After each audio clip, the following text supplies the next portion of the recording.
வணக்கம் மக்களே. வரலாற்று புத்தகங்கள். இன்னைக்கு பார்த்தீங்கன்னா, யாருமே இந்த வரலாறு படிக்கிறது ஒரு இதுவா வச்சுக்கிறது இல்ல. ஆனா, ஒரு சில புத்தகங்கள்ல உண்மையான விஷயங்கள்லாம் அதுல இருக்குது.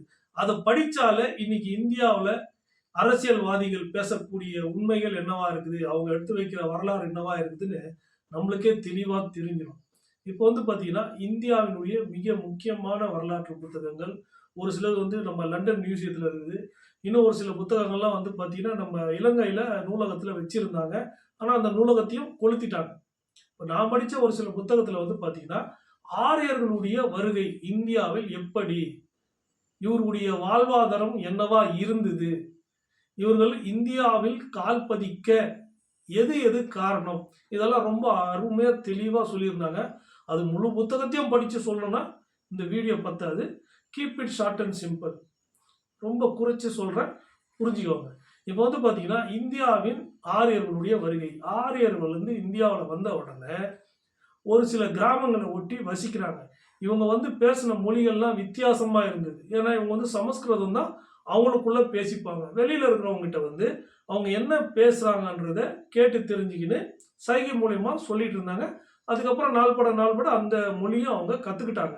இவங்க புதுசா என்ட்ரி பண்ண உடனே இந்தியாவுல அந்த இடத்துல இருந்த மன்னர்களுக்கு இந்த விஷயம் போகுது. ஐயா, நம்ம நாட்டுக்கு யாரோ வித்தியாசமா வந்திருக்கிறாங்க, இவங்க பேசுற மொழிகளும் ரொம்ப வித்தியாசமா இருக்குது அப்படி இப்படின்னு சொன்ன உடனே மன்னர் அவங்கள கூப்பிட்டு கேட்கிறாரு, நீங்க யார், எங்க இருந்து வந்தீங்க, இங்க என்ன பண்றீங்க அப்படி இப்படின்னு கேட்கும்போது, ஐயா நாங்க பாத்தீங்கன்னா ஆரியர்கள், நாங்க அங்கிருந்து எங்கிருந்தோ வரோம். நாங்க பேசக்கூடிய மொழிகள்லாம் பாத்தீங்கன்னா கடவுளினுடைய பாஷைகள். நாங்கள் இப்போ மனித இனத்திலே நாங்க ரொம்ப அபூர்வமான பிறவி, நாங்களாம் தலையில பிறந்தோம் அப்படி இப்படின்னு ஏதேதோ சொல்றாங்க. மன்னரும் நம்பிட்டாங்க. ஏன்னா நம்ம ஆட்கள்லாம் நம்பி நம்பி தான் இன்னைக்கு இந்த அளவுக்கு இப்படி நின்றுட்டு இருக்கோம். அந்த காலத்துல இருந்து இப்படிதான் நடந்துட்டு இருந்தது. இப்போ பாத்தீங்கன்னா, இந்த மன்னர்கள் இவங்கள விட்டுறாங்க. சரி, ஊர்ல இருந்துட்டு போங்க. இவங்க ஊர்ல இருக்கும் போது இந்த மக்கள் எல்லாம் கூப்பிட்டு, நீங்க செய்யற பாவத்துக்கெல்லாம் கடவுள் தண்டனை இல்லாம அது பரிகாரம் இருக்குது, தண்டனை கொடுக்காம பரிகாரம் இருக்குதுன்னு சொல்றாங்க. உடனே இவர் என்ன பண்றாங்கன்னா, இந்த விஷயத்தையும் மன்னர்களுக்கு தெரியப்படுத்துறாங்க. ஐயா, இவங்க ஏதோ பூஜை செய்யறாங்க, நம்ம செய்யற பாவத்துக்கெல்லாம் நிவாரணம் இருக்குதா, நிவர்த்தி செய்வாங்களாம் அப்படி இப்படின்னு சொன்ன உடனே மன்னரும் கூப்பிட்டு வீக்லி ஒன்ஸ் நம்மளை டச் பண்ணிட்டு போங்கன்னு சொல்றாங்க. ஏன்னா மன்னர்களும் ஒரு சில தப்புலாம் பண்ணியிருப்பாங்க பார்த்தீங்களா. அதனால இது அப்படியே தொடர்ந்து வந்த உடனே ஒரு சில கோயில் குளங்கள், இப்போ நம்ம பார்த்தீங்கன்னா அந்த காலத்துல நடுகள் வழிபாடு தான் நம்மளுடைய உண்மையான வழிபாடு. அதை தான் நம்ம பண்ணிட்டு இருந்தோம். ஆனா இவங்க அதெல்லாம் கொஞ்சம் கொஞ்சமா மாத்த முயற்சிக்கிறாங்க. உடனே கடவுள் கூப்பிட்டு கேட்கிறாரு, மன்னர் கூப்பிட்டு கேட்கிறாரு, என்னங்க என்ன இந்த மாதிரிலாம் பண்ணிட்டு இருக்கீங்க, இங்க கோயில் கட்டணும் அது இதுன்னு சொல்றீங்களே அப்படின்னு.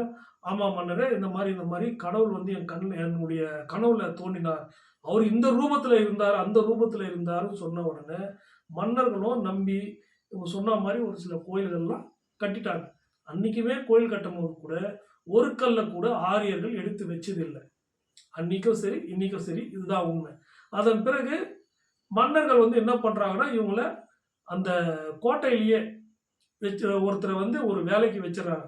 நீங்க டெய்லி இந்த மாதிரிலாம் பண்ணிட்டு போங்க, பூஜை டெய்லி பண்ணிட்டு போங்க அப்படி இப்படின்னு சொன்ன உடனே சரின்னு சொல்லிட்டு இவங்களுடைய வாழ்வாதாரம் நல்லா சிறப்புமா அமைஞ்சுது. அதுக்கப்புறம் ஆடு மாடு மேய்க்கிறதே விட்டுட்டு ஒவ்வொரு ஊருக்கும் ஒவ்வொரு குடும்பமா போயிட்டு அந்த ஊர்ல ஒரு கோயில் குளங்கள் இந்த சத்திரங்கள்லாம் இருக்கு பார்த்தீங்கன்னா, அங்க தங்கி பூஜை புஸ்கரணங்கள் அந்த இதெல்லாம் பண்ணிட்டு இவங்களுடைய வாழ்வாதாரத்தை நல்லா சீரும் சிறப்புமா பெருக்கிறாங்க. அதன் பிறகு மன்னர்கள் பார்த்து இவங்களுக்கு பெரிய பெரிய கோயில்கள்ல பூஜை செய்ய அனுப்புறாங்க. அது மாத்திரம் இல்லாம இவங்களுக்கு விவசாய நிலங்கள், வீடு, இந்த மாதிரியான விஷயங்கள்லாம் கொடுத்த உடனே ஆரியர்கள் சீரும் சிறப்புமா வாழ்றாங்க. அதுக்கப்புறம் நம்ம சுல்தான்களுடைய என்ட்ரி. சுல்தான்கள் வந்த உடனே என்ன பண்றாங்கன்னா, நம்ம மன்னர்கள் ஒரு சிலர்லாம் அடங்கி போயிட்டாங்க, இன்னும் ஒரு சிலர்லாம் அப்படியே அழிஞ்சு போயிட்டாங்க. அப்படியெல்லாம் இதுவான பிறகு சுல்தான்கள் தான் நம்மள ஆட்சி செஞ்சுட்டு இருந்தாங்க.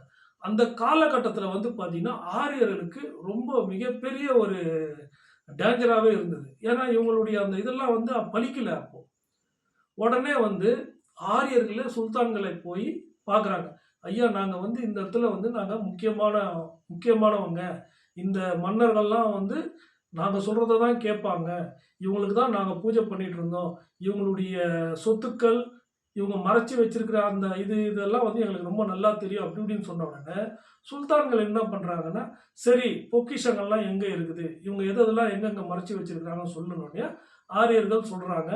இந்த மன்னர்கள் இந்த கோயில்ல வந்து நிகழ்ச்சி பண்ணும்போது இந்த சிலைகளுக்கு வந்து இந்த வைரம் வைடூரியம் அது இதெல்லாம் போட்டு ரொம்ப சிறப்பாக திருவிழா கொண்டாடுவாங்க. திருவிழா முடிஞ்ச உடனே அந்த நகையெல்லாம் எடுத்து ஒரு பொட்டியில் போட்டு ஒரு சுரங்கை இந்த மறைவான ஒரு இடத்துல வச்சுட்டு அந்த இடத்துலயும் ஒரு பூஜை, கடவுள் இதுக்கு காவல் இருப்பாருன்னு சொல்லிட்டு ஒரு பூஜைகள்லாம் ஆரியர்கள் போட்டுட்டு இருந்தாங்க. அதனால தான் ஆரியர்களுக்கு இந்த இது நல்லா தெரிஞ்சிருக்குது. இது எல்லா விஷயத்தையும் இந்த ஆரியர்கள் சுல்தான் கிட்ட சொல்றாங்க. இவங்களும் கேட்டு இது பண்றாங்க. அதன் பிறகு அதுல எடுக்கிறாங்க பார்த்தீங்களா, ஒரு சில இதெல்லாம் வந்து ஆரியர்களே எடுத்து வச்சுக்கிறாங்க. சீரும் சிறப்புமா இருக்கிறாங்க. புரியுதுங்களா? காட்டிக் குடுக்குற வேலைய ஆரம்ப காலத்துலேருந்தே இவங்க பண்ணிட்டு இருந்தாங்க. இந்த இது இப்படியே நீடிச்சிட்டு இருக்கும்போது, இந்த சுல்தான்கள் ஒவ்வொரு கிராமத்துக்கும் ஒவ்வொரு நாள் வந்து டென்ட் போட்டு தங்குவாங்க. அந்த ஊர்ல என்ன நடக்குது அப்படி இப்படின்லாம் பார்க்கறதுக்காக. அந்த காலகட்டத்தில வந்து பார்த்தீங்கன்னா, இந்த சுல்தான்களுடைய ஹெட் ஆஃப் த டிபார்ட்மெண்ட்லாம் இருப்பாங்க பார்த்தீங்களா, ஒரு குழுக்கு ஒரு தலைவன் இருப்பாங்க. அவங்கள வந்து இந்த ஆரியர்கள் வீட்டுக்கு விருந்துக்கு கூப்பிடுறாங்க. விருந்துக்கு கூப்பிட்ட உடனே, இவங்க வீட்டுக்கு போன உடனே, இவங்களுக்கு நல்ல விருந்தோம்பல், குடி, குட்டி நல்லா விசேஷமா கவனிக்கிறாங்க. உடனே இந்த விஷயம் வந்து நம்ம ஹெட் ஆஃப் த டிபார்ட்மெண்ட் சுல்தான்களுக்கு போகுது. உடனே சுல்தான் கூப்பிட்டு இந்த ஆரியர்களை கண்டிக்கிறார். நீங்க எதுக்கு இவங்களெல்லாம் வந்து வேலை செய்யற நேரத்துல வீட்டுக்கு கூப்பிட்டு குடி, கிடி அது இதெல்லாம் வச்சு இவங்கள கெடுக்குறீங்க. எங்களுடைய வேலையை செய்ய விடாம படுக்கிறீங்க அப்படி இப்படின்னு சொல்லிட்டு இதுக்கு தடை போடுறாரு. இது மாத்திரம் இல்லாம மறைமுகமா ஒரு சிலர் அந்த சுகத்தை பார்த்துட்டாங்க பார்த்தீங்களா? மறைமுகமா ஒரு சிலர் வந்து திரும்பவும் ஆரியர்கள் வீட்டுக்கு போறாங்க. அவங்க வீட்ல வந்து இந்த ஆரியர்கள் வந்து பார்த்தீங்கன்னா, இதுக்காக ஒரு சில பெண்கள் எல்லாம் இது பண்ண மாட்டாங்க. இவங்களே வந்து பார்த்தீங்கன்னா, அவங்க வீட்ல இருக்கிற பொம்பளைங்க, அவங்க யார இந்த விருந்தாளிகள் யார விரும்புறாங்களோ, அவங்களையே அவங்க அனுப்பிச்சு வச்சுருவாங்க. இது வந்து தப்பா சொல்றதெல்லாம் நினைச்சிட வேணாம். இது வரலாற்று புத்தகத்திலே இருக்குது. ஆரியர்களே ஒத்துக்குனாங்க. இந்த மாரி நடந்துட்டு இருக்க உடனே, சுல்தானுக்கு இதுவும் தெரிய வந்தது. எது? இந்த திருட்டுத்தனமா போனது. உடனே சுல்தான் என்ன பண்றாரு, ஆரியர்களிட இவங்க கிட்ட ஆடம்பரமா இந்த இதெல்லாம் இருக்கிறதுனால தானே நம்ம ஆட்கள் இந்த மாரிலாம் பண்றாங்க. இவங்க ஏதோ ஒரு சூழ்ச்சி செய்றாங்க. ஏற்கனவே இருந்த மன்னர்களுக்கு வந்து இவங்க விசுவாசமா இருந்ததுனால தான், அவங்களுடைய முக்கியமான ரகசிய அறையெல்லாம் வந்து இவங்க கிட்ட சொன்னாங்க. அதையே இவங்க நம்மகிட்ட சொல்லிட்டு, நம்மகிட்ட இருக்கிற ஒரு இதெல்லாம் பறிச்சுட்டாங்க. இவங்க நம்மகிட்டயே ஏதோ பண்ண போறாங்கன்றதுனால, ஆரியர்கள்கிட்ட இருந்த அந்த இது எல்லாத்தையும் புடுங்கிட்டாங்க. புரியுதுங்களா? புடுங்குன உடனே இவங்க மக்கள்கிட்ட என்ன சொல்றாங்கன்னா, இவர்கள் வந்து இஸ்லாமியர்கள், நம்மளுடைய இந்துக்களின் எதிரி அப்படி இப்படின்னு சொல்லிட்டு, நம்ம கிட்ட ஒரு சிம்பத்திய கிரியேட் பண்ணிக்கிறாங்க.